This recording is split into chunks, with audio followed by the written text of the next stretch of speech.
So actually, hindi namin talaga goal ang Australia.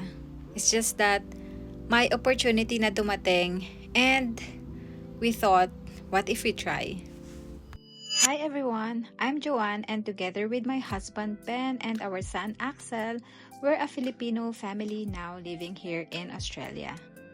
Maybe some of you already know us from our previous videos, but for those who are new here, I want to share a little bit about how our Australia journey actually started.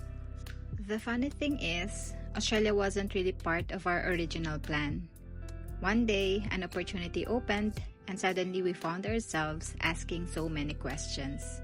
Paano kaya yung schooling ng anak namin? Magkano kaya ang kailangan naming budget?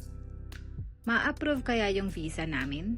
Paano kami makakahanap ng matitirhan? Paano ako makakahanap ng work? Ano kaya ang magiging buhay namin doon? Basically, we had no idea what to expect. And honestly, we didn't know where to start.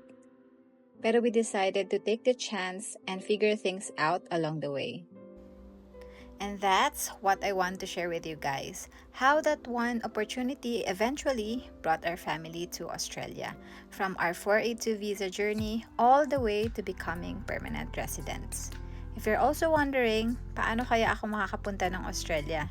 Follow along. We're going back to the very beginning. See you on our next episode.